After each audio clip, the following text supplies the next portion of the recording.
오늘 나눌 말씀은 마태복음 12장 1절에서 21절까지의 말씀입니다. 마태복음 12장 1절에서 21절까지입니다. 찾으셨는 줄 알고 공독해 드리도록 하겠습니다. 그때 예수께서 안식일에 밀밭 사이로 가실새 제자들이 시장하여 이삭을 잘라 먹으니 바리새인들이 보고 예수께 말하되 보시오, 당신의 제자들이 안식일에 하지 못할 일을 하나이다. 예수께서 이르시되 다윗이 자기와 그 함께한 자들이 시장할 때의 한 일을 읽지 못하였느냐. 그가 하나님의 전에 들어가서 제사장 외에는 자기나 그 함께한 자들이 먹어서는 안 되는 진설병을 먹지 아니하였느냐. 또 안식일에 제사장들이 성전 안에서 안식을 범하여도 죄가 없음을 너희가 율법에서 읽지 못하였느냐. 내가 너희에게 이르노니 성전보다 더 큰 이가 여기 있느니라. 나는 자비를 원하고 제사를 원하지 아니하노라 하신 뜻을 너희가 알았더라면 무죄한 자를 정죄하지 아니하였으리라. 인자는 안식일의 주인님이라 하시니라. 거기에서 떠나 그들의 회당에 들어가시니 한쪽 손마른 사람이 있는지라. 사람들이 예수를 고발하려 하여 물어 이르되 안식일에 병 고치는 것이 옳으니이까. 예수께서 이르시되 너희 중에 어떤 사람이 양 한 마리가 있어 안식일에 구덩이에 빠졌으면 끌어내지 아니하겠느냐. 사람이 양보다 얼마나 더 귀하냐. 그러므로 안식일에 선을 행하는 것이 옳으니라 하시고 이에 그 사람에게 이르되 손을 내밀라 하시니 그가 내밀매 다른 손과 같이 회복되어 성하더라. 바리새인들이 나가서 어떻게 하여 예수를 죽일까 의논하거늘 예수께서 아시고 거기를 떠나가시니 많은 사람이 따르는지라. 예수께서 그들의 병을 다 고치시고 자기를 나타내지 말라 경고하셨으니 이는 선지자 이사야를 통하여 말씀하신 바 보라, 내가 택한 종 곧 내 마음에 기뻐하는 바 내가 사랑하는 자로다. 내가 내 영을 그에게 줄 터이니 그가 심판을 이방에 알게 하리라. 그는 다투지도 아니하며 들레지도 아니하리니 아무도 길에서 그 소리를 듣지 못하리라. 상한 갈대를 꺾지 아니하며 꺼져가는 심지를 끄지 아니하기를 심판하여 이길 때까지 하리니 또한 이방들이 그의 이름을 바라리라 함을 이루려 하시니라. 오늘 이 말씀을 가지고 하나님의 마음, 하나님의 뜻, 이런 제목으로 오늘 이 말씀을 같이 상고하겠습니다. 오늘 말씀에 보면 사건은 안식일에 밀밭 사이로 이제 가다가 그 이삭을 잘라 먹은 일로 인해서 문제가 생겼습니다. 안식일에는 아무것도 하지 않아야 된다고 하는 것이 이스라엘 백성들이 가지고 있는 또 율법을 통해서도 그들은 안식일을 거룩하게 지켜라 라고 하는 이런 십계명을 통해서도 이스라엘 백성들은 오랜 시간 동안 이 안식일을 거룩하게 지켜왔습니다.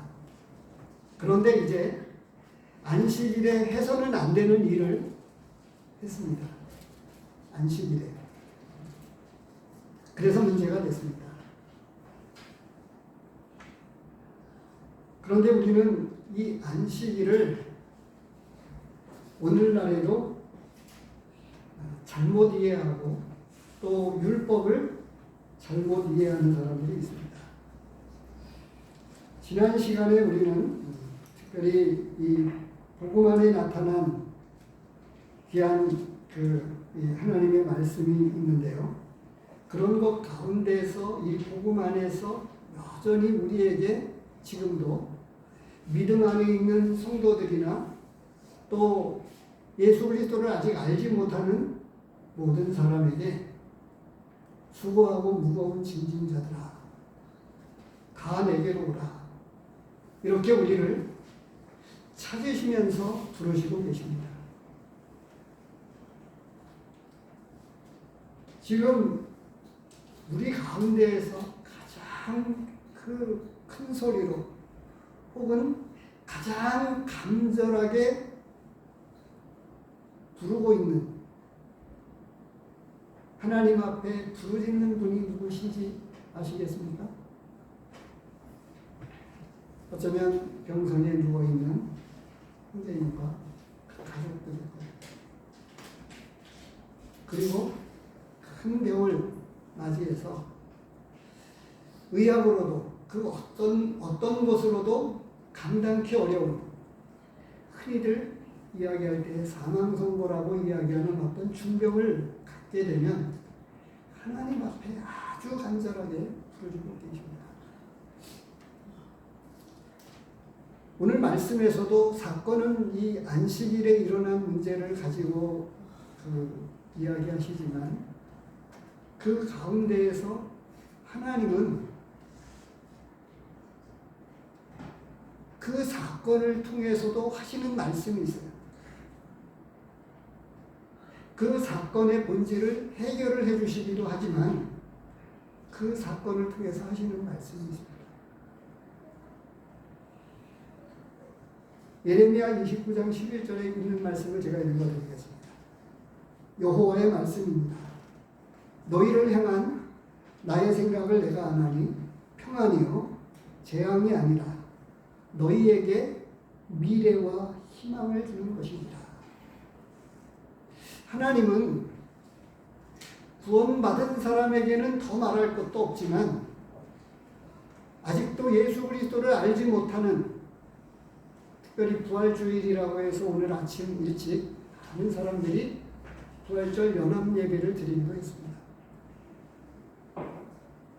그래도 진정한 부활의 의미를 아는 사람은 또 별로 많지 않다고 생각이 되어져요. 하나님은 지금까지 모든 사람에게 그리고 앞으로도 하나님의 큰 심판이 있기 전까지 지금 읽어드린 말씀처럼 모든 사람을 향한 하나님의 마음과 생각은 재앙이 아니고 평안이라고 하는 거예요. 미래와 소망과 희망을 주려고 하는 거예요. 그런데 사람들은 어떻습니까? 큰 병을 얻어서 지금 당장 죽을 것 같은 위기 때문에 하나님을 찾고 부르짖고요. 그리고 우리가 또 크게 생각하는 이 먹고 사는 문제, 주거 문제, 이런 큰 문제들로 인해서 또 간절히 하나님을 찾고 부르짖습니다. 그런데 70년대, 80년대, 90년대를 지나오면서 그 간절함은 아주 많이 식었습니다. 쉽게 먹을 것을 구할 수 있기 때문에 정말 제가도 연세 드신 분들에게는 그렇습니다만 도시락을 쌀 때면, 그리고 학생들과 친구들과 어울려서 도시락을 까서 같이 먹다 보면 흰 쌀밥을 싸갖고 온 친구들은 선망의 대상이고, 거기에 계란 하나라도 그 뭔가 후라이를 해갖고 얹어오면 부러워서 그거 한 조각 먹고 싶은 마음 때문에 그랬던 것이 불과 몇 년이 지나지 않았는데, 지금은 온통 넘쳐나는 음식물 쓰레기, 이걸 처치 못해서 어려워하고 있습니다. 하나님은 모든 사람들을 향해서 희망을 주고 소망을 주고 평안을 주려고 하는데, 사람들은 지금 본인도 알지 못하는 큰 재앙을 만나고 궁극적으로는 죽음의 길에서 죽음을 향해서 달려가고 있어요. 죽어가고 있다는 이야기입니다. 당장 큰 병을 얻어서가 아니라 우리는 똑같이 죽어가고 있는 거예요. 조금 더 어떤 큰 병을 얻으면 앞당겨질 확률이 그만큼 높아졌다고 하는 거죠. 당장 피부적으로 위협을 받는다고 하는 것 뿐이지 우리 모두는 하루하루를 더 살아가면서 죽음을 향해서 그렇게 달려가고 있습니다. 근데 하나님은 이러한 모든 것들에 대해서 너무나 하나님은 사랑하셔서 손을 내밀고 계십니다. 수고하고 무거운 짐진 자들아 다 내게로 오라. 내가 너희를 쉬게 하리라 라고 이렇게 부르짖고 계시고 지금도 그 하나님이 가지고 계신 그 평안을 안겨주고 그냥 안겨주고 싶어서 애를 쓰고 계시는데 많은 사람들이 거절하고 계십니다. 부활은 우리에게 놀라운 어떤 이정표가 되기도 합니다. 왜냐하면 부활로 승리하신 우리 주님이 사망의 권세를 깨뜨리셨기 때문에 그렇습니다. 죽음의 문제를 주님이 부활하심으로 해결해 놓으신 것을 드러내시고 보여주셨습니다. 그리고 오늘 본문에서 안식일, 많은 사람들이 그 광복절이거나 특별히 이제 광복절은 우리에게 큰 의미가 있죠. 민족적으로. 그런데 이미 시간도 그렇게 길지 않았습니다. 얼마 되지 않았습니다. 100년도 채 안 됐습니다. 그런데 해방을 맞이한 일본이라고 하는 그 속박에서 벗어난 이 해방의 기쁨을 가졌던 시간이 얼마 지나지 않았는데 이미 저서부터 8월 15일 하면 공휴일 해가지고 너도 나도 이 광복절은 그 의미는 사실 국가적으로 거창한 행사는 하지만 기념일을 행사하지만 많은 사람들에게는 먹고 마시고 노는 날입니다. 저는 그것이 주일날도 안식일날도 그렇지 않은가 생각을 해보는 거예요. 어떻습니까? 어쩌면 한 9시, 10시쯤 되면 8.15 광복절날 국가적으로는 행사를 해요. 그렇죠? 기념일다울게 큰 행사를 치릅니다. 그래서 방송에서 그것을 내보내고 그것을 지켜보면서 지금은 국기를 다는 사람들도 별로 없어요. 그렇지 않습니까? 근데 그 많은 사람들은 바깥에 나가서 마음껏 먹고 마시고 놀고 자유를 만끽하고 있지만 그 자유가 얼마나 소중하게 얻어진 것이냐라고 하는 것에 대해서는 별로 큰 마음을 기울이지 않고요. 우리 믿는 성도들도 그런 입장에서 주일을 오늘 이 예배가 마치고 오후 시간에 집에 돌아가면 큰 행사를 마치는 쪽에서는 그 행사를 하지만 그걸 마치고 나자마자 모든 사람들이 내 맘 짚어서 다른 사람들의 마음을 그렇게 짚어봅니다만 같은 마음으로 광복절의 의미를 되새기기보다는 자기 마음껏 먹고 마시고 노는 것으로 흔히들 이야기하죠. 엔조이하는 시간으로 하루를 그렇게 보냅니다. 우리도 역시 그렇지 않은가요? 주님의 구속과 은혜를 기념하는 이 놀라운 예배를 하나님 앞에 드리지만 오후 시간에 들어서는 우리 마음껏 이 주일이 어떤 의미가 있는지 안식일이 그랬습니다. 안식일에 이 창세기 강해를 하면서 본 그 말씀을 나눈 기억이 있습니다만 우리 모두는 하루가 지나면 금방 잊어버립니다. 말씀에 있는 몇 구절을 그냥 읽어드리도록 하겠습니다. 창세기 2장 2절에서 3절 말씀을 읽어드리면 하나님이 그가 하시던 일을 일곱째 날에 마치시니 그가 하시던 모든 일을 그치고 일곱째 날에 안식하십니다. 하나님이 그 일곱째 날을 복되게 하사 거룩하게 하셨으니 이는 하나님이 그 창조하시며 만드시던 모든 일을 마치시고 그날에 안식하셨습니다. 창세기에 보면 6일 동안 창조의 일을 다 마치시고 보시기에 너무 좋으시고 기뻐하셨습니다. 그리고 이제 7일째 되는 날 이제 모든 일을 다 마치고 나서 기뻐서 이제 편안히 쉼을 쉬셨습니다. 안식하셨습니다. 그리고 그날을 복되게 하셨어요. 거룩한 날로 지정해서 하나님은 우리 사람을, 인간을 사랑의 대상으로 우리를 지으셔서 그 하나님의 안식 안에서 깊은 사랑의 관계로 서로 사랑하면서 함께 있기를 나누기를 원했는데 아담은 그것을 알지 못했고 알면서 반역을 꾀했습니다. 그래서 하나님 자신만 놓고 보면 하나님은 쉬실 필요가 없어요. 그 쉬실 필요도 없이 전지전능하신 분이에요. 근데 그 안식일을 복되게 하시고 거룩한 날로 만드신 것은 인간을 위해서였다고 하는 거예요.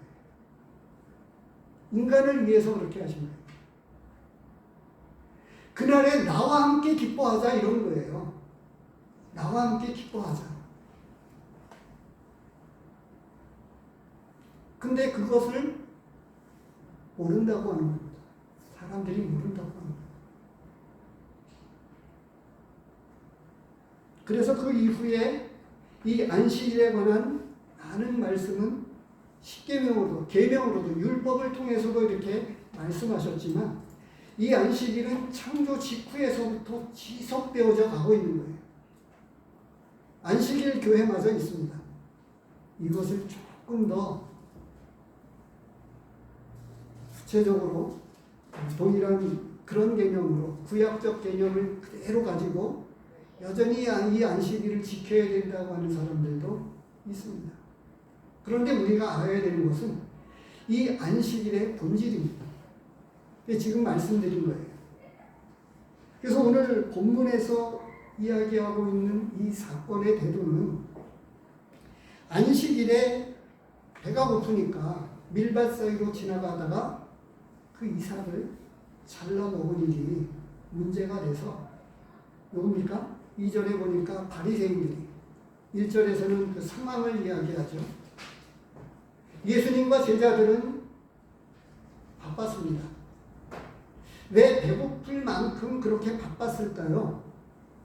예수님과 제자들은 복음을 전하는 일에 영혼들을 고쳐주고 그들의 영혼을 만지셔서 구원하시는 일에 급했습니다. 마음이 급했어요. 그래서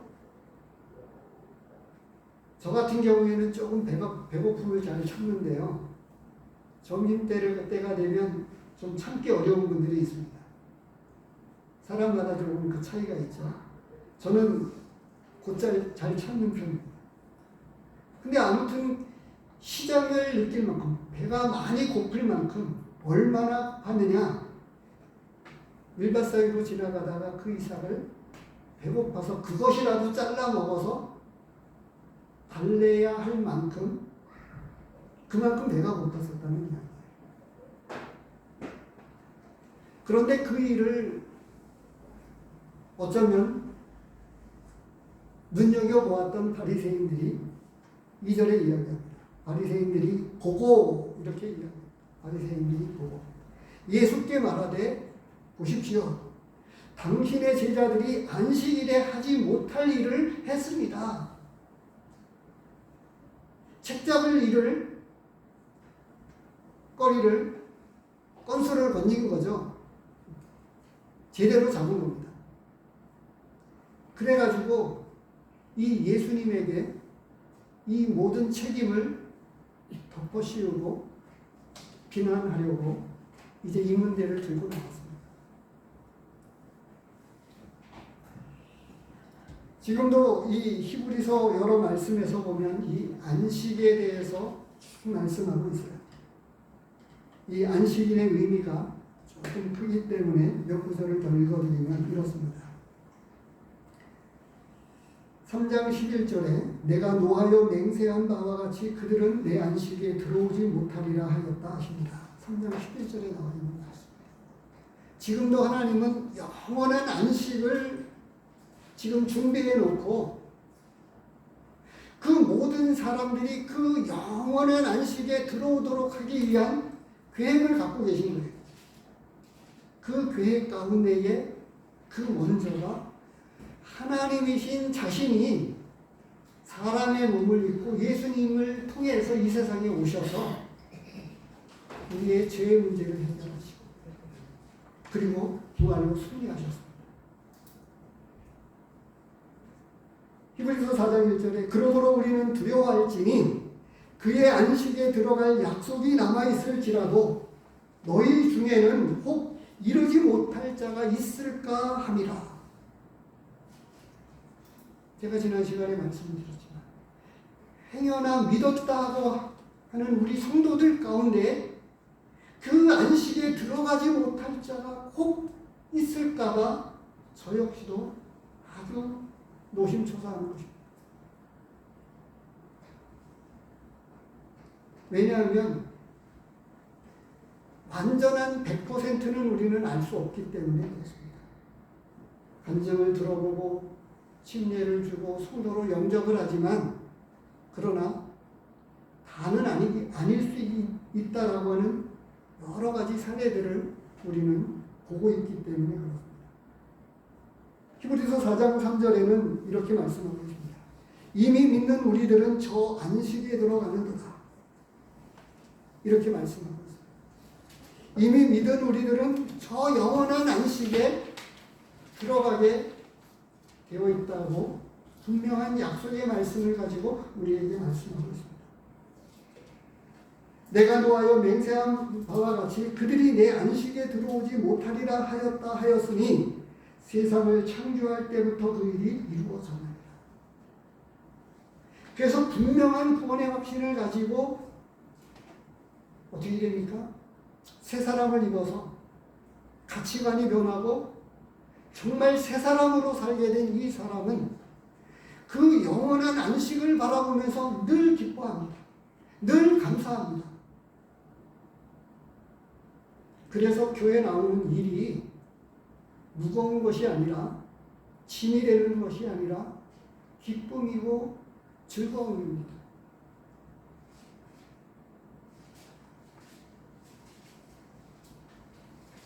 우리는 이 안식일의 본질이 이렇게 창세기에서부터 영원한 안식을 준비하시는 그 주님, 이미 그 6일 동안 창조하시면서 다 이루었어요.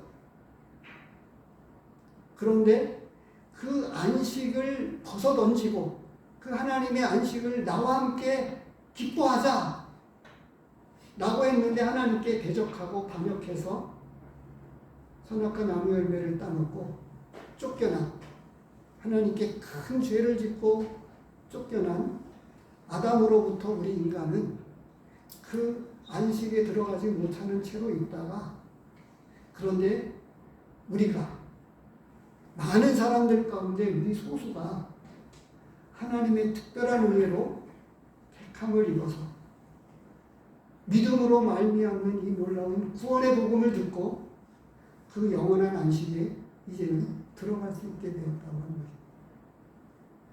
근데 이 안식일의 이 본질을 알지 못하는 많은 사람들은 계명을 가지고 지켜나가는 거예요. 안식일에 무엇을 하면 안 된다라고 하는 거예요. 그래서 걷는 것도 오리 이상은 5리 제가 그냥 예를 든 거예요. 얼마 이상은 걸으면 안 된다. 밀밭 사이에 가서 이삭을 잘라 먹어도 안 된다. 이렇게 한 거예요. 그래서 예수님께서 구약에 일어난 한 사건을 가지고 이야기합니다. 다윗이 자기와 함께한 자들이 시작할 때 한 일을 잊지 못하였느냐. 제사장들만 먹을 수 있는 이 떡을 함께한 자들이 배고파서 그것을 먹게 되었습니다.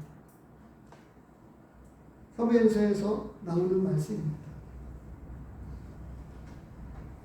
이것을 통해서 그 진설병을 먹지 아니하였느냐, 먹어서는 안 되는 진설병을 먹은 사례가 있지 않느냐. 무엇을 이야기합니까? 안식일은 사람을 위해서 있었다라고 말씀을 하고 있는 거예요. 아주 간략하게 이야기하면 그렇습니다. 그래서 이 본문 가운데에서 우리에게 말씀해주고 있는 첫 번째로는 하나님은 안식을 우리와 함께 같이 누리고 싶어 한다고 합니다. 창세 이래로 그 안식을 함께 나누다가 죄를 지어서 함께 나눌 수가, 그 안식을 함께 나눌 수가 없어서 더럽혀졌기 때문에 거룩하신 분이 죄를 눈컵만치도 용납할 수도 없어서, 아니 오히려 하나님이 싫다고 하나님과 같이 되고자 싶은 마음을 가지고 선악과 나무 열매를 따먹은 아담과 하와는 쫓겨났습니다. 그 안식에서 쫓겨났습니다. 그리고 나서 하나님은 다시금 새로운 일을 하셨는데 가죽옷을 지어서 아담에게 입히시고 그와 같은 동일한 은혜를 그 후손들에게, 믿음의 사람들에게 십자가라고 하는 속죄에 대한 놀라운 은혜의 길을 열어놓으시고 지금껏 초청하고 계신 거예요. 동일한 안식을, 조금 전에 표현했던 이제 영원한 안식을 우리에게 준비해 놓고 그 영원한 안식으로 우리를 인도에 가시는 중에 있습니다. 그러는 중에 아직도 그 하나님이 준비하고 계신 그 안식을 제대로 알지 못하는 사람들을 초청하고 계십니다. 율법의 본래 의미를 알지 못하는 사람들이 이것을 곡해합니다. 그래서 율법이라고 하는 개념을 가지고 무조건 하지 않아야 된다. 본질을 잊어버리고.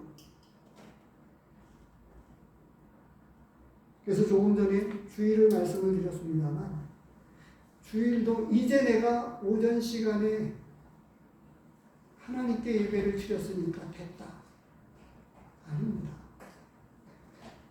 오늘 우리는 하나님께서 우리에게 놀라운 은혜를 주신 주님의 날입니다.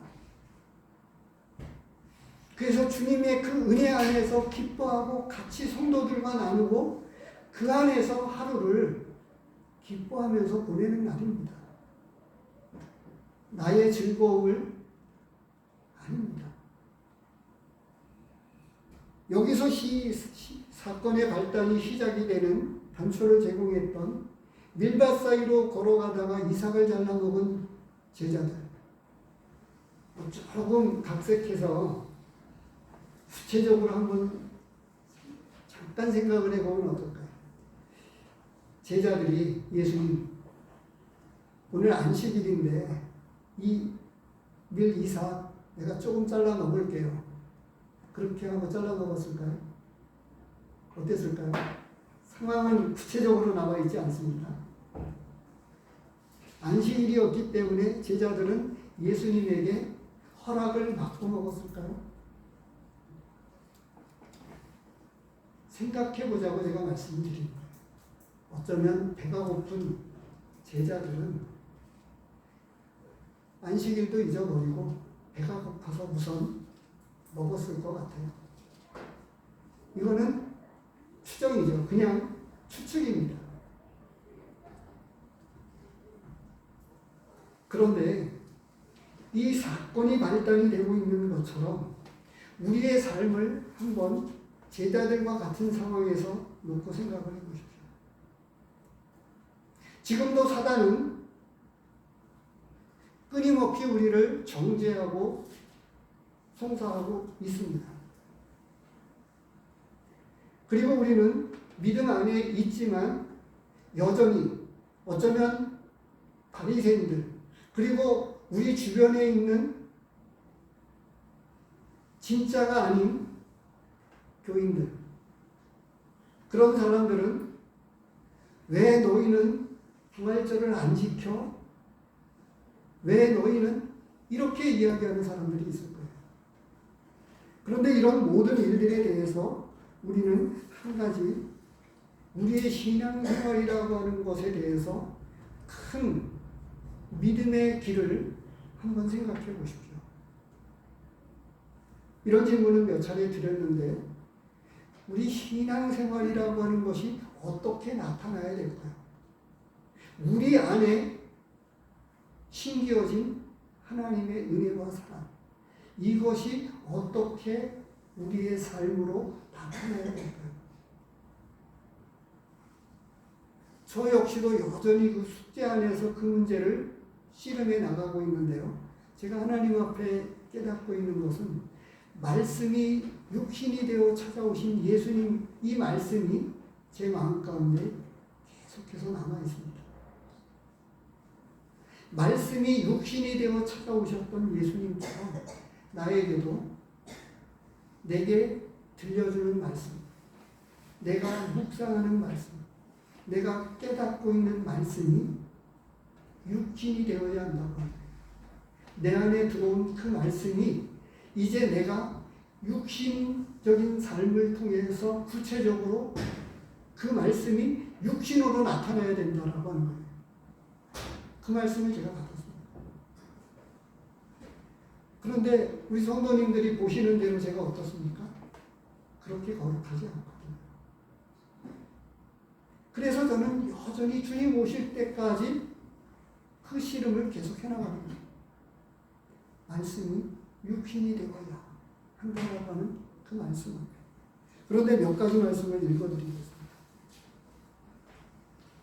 미가서 6장 8절에 보면 우리가 잘 아는 말씀인데요. 사람아 주께서 선한 것이 무엇임을 내게 보이시오니 여호와께서 내게 구하시는 것은 오직 정의를 행하며 인자를 사랑하며 겸손하게 내 하나님과 함께 행하는 것이 아니냐. 겉으로 보여지는 이런 예배와 어떤 제3자가 이야기할 때 그런 종교 의식적인 삶 말고 우리의 매일의 삶 가운데서 나타나야 되는 것은 미가서 6장 8절에서 말씀하고 있는 이런 것들이다라고 이야기합니다. 하나님과 아주 한마디로 이야기하면 동행하는 삶 가운데서 그렇게 나타나야 된다. 에베소서 5장 8절에서는요. 빛의 열매는 모든 착함과 의로움과 진실함이 있느니라. 이렇게 말씀하고 있어요. 갈라디아서 5장 22절 23절에서는 오직 성령의 열매는 사랑과 희락과 화평과 오래 참음과 자비와 양성과 충성과 온유와 절제니. 그 다음 말씀이 더 중요합니다. 이 같은 것을 금지할 법이 없느니라. 우리 안에 성령님이 계시고 분명한 믿음이 있다면 이런 열매를 얻지 못하도록 막을 수 있는 어떤 힘도 존재하지 않는다고 하는 거예요. 어떤 그 무엇으로도 막을 수 없다라고 하는 거예요. 사과나무가 사과 열매를 맺지 못하도록 막을 수 있는 방법이 있습니까? 사과나무를 죽이면 됩니다. 그 사과나무가 살아있는 한 사과 열매를 맺지 못하도록 적게 맺히고 좀 뭔가 그렇게 되어지게 하는 것은 걸음을 덜 주고 그렇게 하는 것은 있지만 열매 자체를 맺지 못하도록 할 수 있는 방법이 없는 거예요. 바로 이 성령의 열매는 우리 안에 성령으로 거듭나게 하시는 이런 진짜 성령의 열매가 우리 안에 있게 된다고 하면 그것을 막을 방법이 없다라고 하는 것을 말씀해 주고 있다고 하는 점. 9가지가 아니고요. 9가지의 모양으로 그렇게 말씀하신 거예요. 여러 모양, 여러 빛깔들도 나타나는 것입니다. 빛의 열매도 마찬가지죠. 야고보서 3장 17절, 18절에서는 이렇게 말씀하고 있습니다. 오직 위로부터 난 지혜는 첫째 성결하고 다음에 화평하고 관용하고 양순하며 긍휼과 선한 열매가 다득하고 편견과 거짓이 없나니 화평하게 하는 자들은 화평으로 심어 의의 열매를 거두느니라.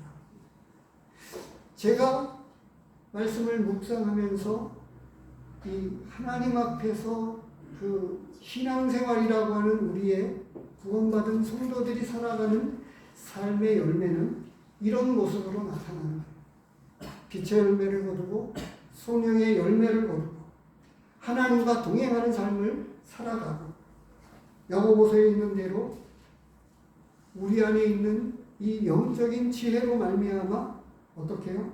성결한 삶을 살아가고 그 다음에 화평한 삶을 살아가고 그리고 어떻게 말씀하고 있어요?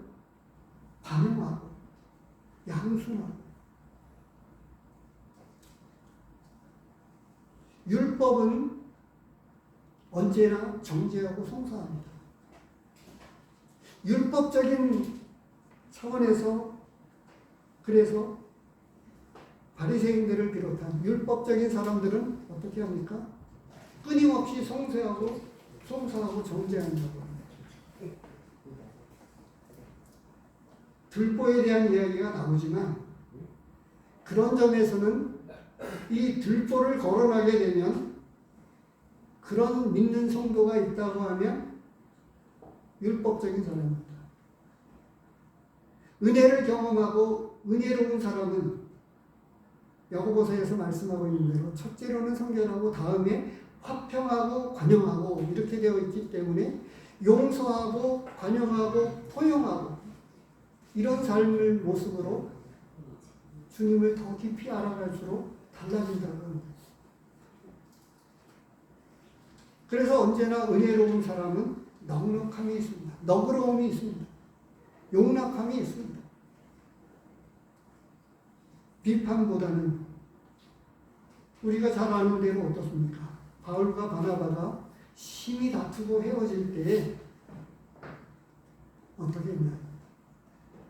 한 사람은 부족하지만 데리고 가자. 한 사람은 안 된다. 중간에 돌아간 사람과는 동역할 수가 없다. 이것 때문에 바울과 바나바는 심히 다투고 헤어졌습니다. 제가 이렇게 말씀을 드리는 것은 우리의 삶의 어떤 것들이 바리새인들에게 책잡히지 않게 하기 위해서는 이런 삶을 살아가야 됩니다. 우리는 말씀을 아는 것도 중요하지만 오늘 이 말씀 가운데서도 그렇습니다. 안식일의 본질의 의미를 아는 것도 중요하지만 안식일의 그 본질 안에서 우리는 하나님과 함께 기뻐하고 함께 이 은혜 안에서 같이 기뻐할 수 있는 사람들과 더불어 같이 기뻐하고 그 안에서 하나님의 은혜를 나누고 요즘 같은 날에 벚꽃은 졌지만 얼마나 산에 가면 얼마나 아름답습니까? 새순이 돋아서 연초록에 이 앞으로 짙어져가는 이런 녹색의 향연을 보면서 참 아름다운 이 봄날을 우리만큼 기뻐하고 이 아름다운 하나님이 창조하신 이 아름다운 자연을 보면서 찬양하고 감사할 수 있는 사람은 거듭난 사람들입니다. 믿지 않는 사람들은 그냥 아름답다 이 정도지만 하나님의 세계는 정말 놀랍습니다. 아름답습니다.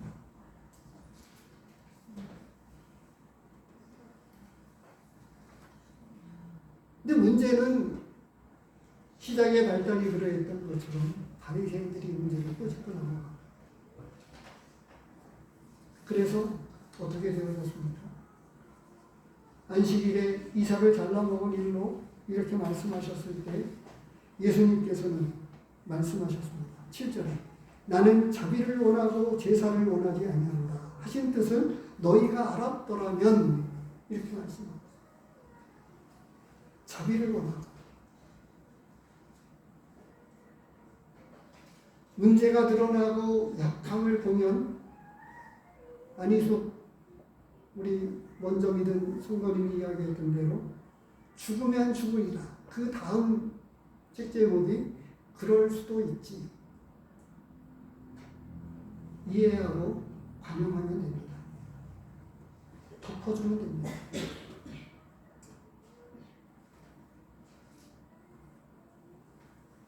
예수님은 바리새인들에게 말씀하셨어요. 나는 자비를 원하고 제사를 원하지 아니하노라 하신 뜻을 너희가 알았더라면. 하나님은 죄를 참아보지 못하시는 하나님이시지만 그러나 은혜로우시고 자비로우시며 긍휼이 풍성하신 하나님이라고 말씀하고 계십니다.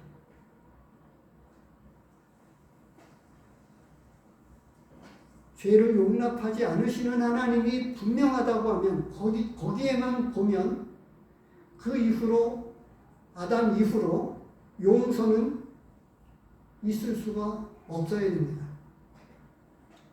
그런데 그 허물을 용서하시고 성경적 표현을 어떻게 이야기합니까? 도말하시고 기억하지 않으시고 이렇게 말씀하고 있고 속죄의 놀라운 비밀이 무엇입니까?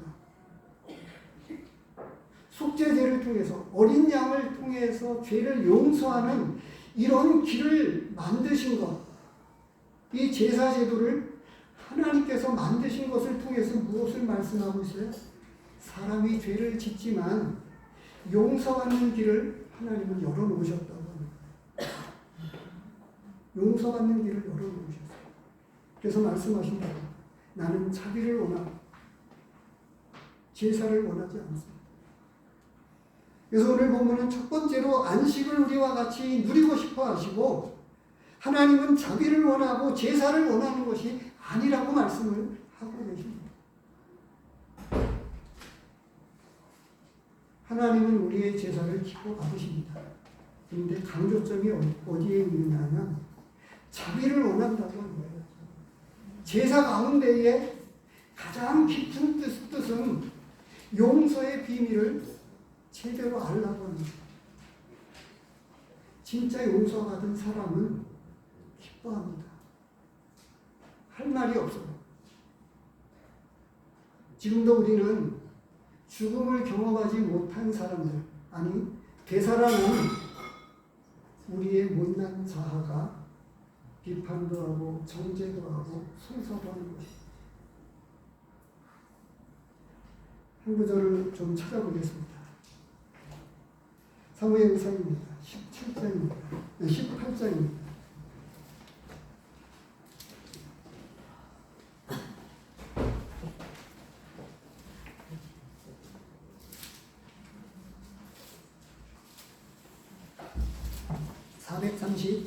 북속 정보입니다. 구약성경 439쪽 18장 5절입니다. 다윗은 사울이 보내는 곳마다 가서 지혜롭게 행하며 사울이 그를 군대의 장으로 삼았더니 온 백성이 합당히 여겼고 사울의 신하들도 합당히 여겼더라. 이 18장에서 나오는 사건은요, 18장에 기록된 이 내용은 뭐냐면 골리앗을 죽이고 돌아오면서부터 일어난 그 배경하에 이 말씀이 기록이 되고 있어요. 그래서 이 이기고 돌아온 이 다윗을 잘난 아들 보면 어른들이 그런 이야기 하죠. 네 집 자식이야. 이런 이야기 하잖아요. 사울은 골리앗을 죽이고 돌아온 그를, 다윗을 궁금한 거예요. 그가 진짜 누구인지 진짜 알기를 원했던 거예요. 그래서 누구 아들이냐라고 하는 거를 신하들을 통해서 알아보라고 했고, 바로 그가 누구의 아들인지를 알게 되었습니다. 그런데 이제 그 다윗이 사울에게 말하기를 요나단의 마음이 요나단의 마음이 다윗의 마음과 하나가 되어 요나단이 그를 자기 생명같이 사랑하니라. 이미 앞서 전투에서 믿음으로 나아갔던 요나단, 칼 드는 자와 함께 둘이서 적진을 들어가서 그 전쟁에서 승리로 이끈 이 요나단은 어떤 믿음을 가지고 이 다윗이 이 믿음을 가지고 승리했는지를 제대로 알았던 요나단은 첫눈에 반했던 것처럼 생명같이 사랑하게 되었다고 말씀하고 있어요. 어떻게 이렇게 전폭적으로 이기고 돌아온 그를 그렇게 사랑할 수 있었을까요? 생명같이 사랑했다고 나오고요. 그 다음에 3절에 보면 요나단은 다윗을 자기 생명같이 사랑하여 더불어 언약을 맺었으며 요나단이 자기가 입었던 겉옷을 벗어 다윗에게 주었고 자기의 군목과 칼과 활도 띠도 그리하였더라. 자기가 가지고 있는 지위도 다 내려놓고 그와 더불어서 함께 나누었습니다. 그래서 친구를 이야기할 때 주 안에서도 마찬가지입니다만 주 안에 있는 이 영적인 좋은 친구, 다윗과 요나단과 같은 이 깊은 우정의 관계, 친구 관계를 맺는 그 전도서에서 나오는 이 삼겹줄에 혼자 누우면 춥지만 그러나 둘이 누우면 따뜻하다고 말씀을 하시면서 삼겹줄은 쉽게 끊어지지 않는다, 이런 말씀을 주셨는데, 이 영적인 좋은 친구로 말미암아 다윗과 요나단은 아름다운 그 관계로 두고두고 오늘에 이르기까지 진짜 믿음을 가진 사람들은 이걸 기억을 하고 있습니다. 진짜 그 안에 있는 그 믿음과 믿음이 맞닥뜨려져서 서로를 알아보고 서로를 귀하게 여기면서, 그래서 동일하게 구원받은 성도들이 또 다른 구원받은 성도들을 만나면 따지지도 않고 묻지도 않고 같이 기뻐하고 나눌 수 있어야 됩니다. 근데 우리는 어떻습니까? 조금만 달라도 전문가. 근데 고향만 같아도 더 반갑고 나이가 비슷하면 조금 더 반갑고 그런 거 있잖아요. 그런 것들을 뛰어넘어서서 진짜 따지지도 않고 묻지도 않고 같이 기뻐하고 나눌 수 있으면 좋겠습니다. 그리고 나서 어떤 또 사건이 이어집니다. 안식일에 연관되어져서 어떻게 이야기하죠? 10절에서 이야기하는 것처럼 손 마른 사람이 있는지라 해가지고 예수를 고발하려고 이제 질문을 던집니다. 안식일에 병을 고치는 것이 옳습니까? 라고 이야기할 때 예수님은 각 사람의 있는 문제를 가지고 지적을 합니다. 예수께서 이르시되 너희 중에 어떤 사람이 양 한 마리가 있어 안식일에 구덩이에 빠졌으면 끌어내지 않겠느냐. 소가 죽어가고 있다면 양이 웅덩이에 빠져 있는데 구해내지 않겠느냐. 자녀가 병에 걸렸는데 안식일이라고 병원에 안 데리고 가겠느냐라고 하는 거예요. 여기서 가장 키포인트가 되는 큰 말씀은 뭐죠? 12절입니다. 사람이 양보다 얼마나 더 귀하냐. 사람이 얼마나 더 귀하냐. 하나님은 사람을 천하보다도 귀하게 여겼습니다. 한 생명을 나 하나를 위해서 하나님이 대신 죽으셨어요. 한 사람을 천하보다도 귀하게 여기셨습니다. 그래서 12절 말씀에서 이야기해 줍니다. 사람이 얼마나 더 귀하냐. 오늘 말씀에서 아주 키포인트로 이야기할 수 있는 대표적인 말씀이에요. 사람이 더 중요한 거예요. 배고프면 우선 먹을 수 있습니다. 아픈데 고쳐야 되지요.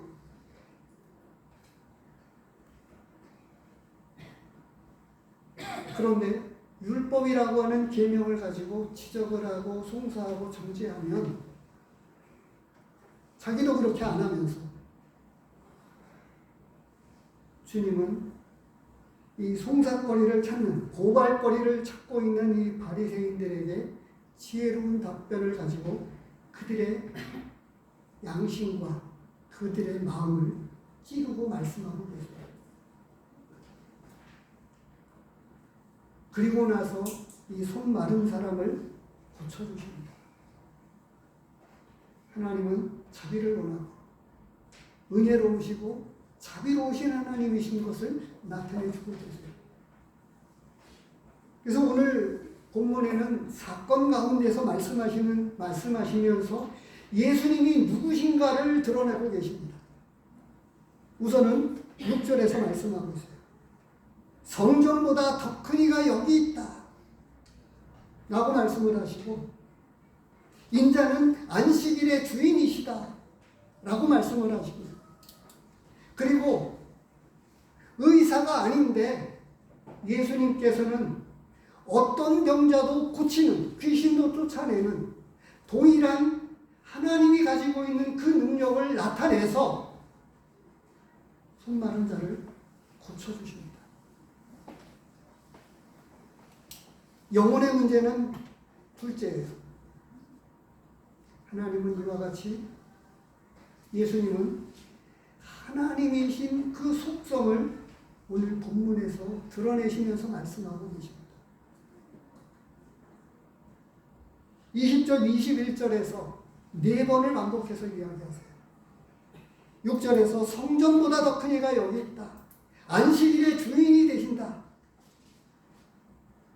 나는 사람을 귀하게 여긴다라고 말씀을 하시면서 그 병을 고쳐주시고 그리고 나서 상한 갈대를 꺾지 않으시고 꺼져가는 심지를 끄지 아니하기를 심판하여 이길 때까지 하리니 라고 말씀을 하시면서 21절 또한 이방들이 그의 이름을 바라리라.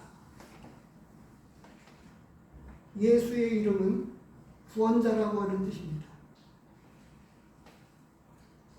예수님은 구원자로 이 땅에 오셔서 병든 자를 고쳐주시고 지옥에 가는 그 모든 사람들을 회개하라고 말씀을 하시면서 돌아오라고 초청하고 계십니다. 영원한 안식이 내게 있다고 말씀하시고 이 바리새인과 같은 이 철저하게 강박해져 있는 이스라엘 백성들을 이제 조금씩 내려놓으시면서 말씀하고 계세요. 어떻게 해요? 이제는 눈을 조금 다른 데로 돌리시면서 21절에서 말씀하고 있는데요. 이방인에게 향한 여기 있는 백성도 중요하지만 택한 내 백성도 중요하지만 그보다 더 큰 이방 세계에 있는 수많은 사람들을 이제 하나님은 불쌍히 여기신다라고 하는 그리고 그런 하나님을 찾아서 나오는 사람들을 하나님은 기뻐하신다고 말씀하고 계십니다. 그래서 오늘 본문은 이렇게 우리에게 말씀하고 계십니다. 하나님은 안식을 우리와 같이 누리고 싶어 하십니다. 두 번째로는 하나님은 자비를 원하고 제사를 원하지 않는다고 말씀하고 계세요. 세 번째로는 사람을 그 무엇보다 귀하게 여기신다고 말씀하고 계십니다. 네 번째로는 상한 가운데 깔대를 꺾지 않으시며 꺼져가는 심지를 끄지 아니하시기를 이길 때까지 하십니다. 언젠가 우리의 여정을 다 마치시면서 우리 믿는 교회와 성도들을 불어 올리실 때에 하나님은 이제 무서운 진노를 쏟아내시고 하나님의 계획표에 나와 있습니다. 모쪼록 우리는 은혜로운 사람이 되었으면 좋겠습니다. 더 나아가서 예방 차원에서 제가 믿음의 신앙생활의 어떤 본질에 가까운 말씀들을 몇 구절 읽어드렸던 대로 빛의 열매를 맺어서 바리새인들이나 어떤 누구도 비난받지 않는 이런 믿음의 삶을 살아나가는 저와 여러분들이 되고 또 주님이 드러내셨던 그런 말씀처럼 믿지 않는 사람들에게 그런 은혜를 나를 통해서 하나님의 은혜를 보여주고 끼치는 저희들이 되기를 원합니다. 기도하겠습니다. 하나님 아버지 감사합니다. 우리에게 한없는 은혜를 베풀어 주셔서 넘어지고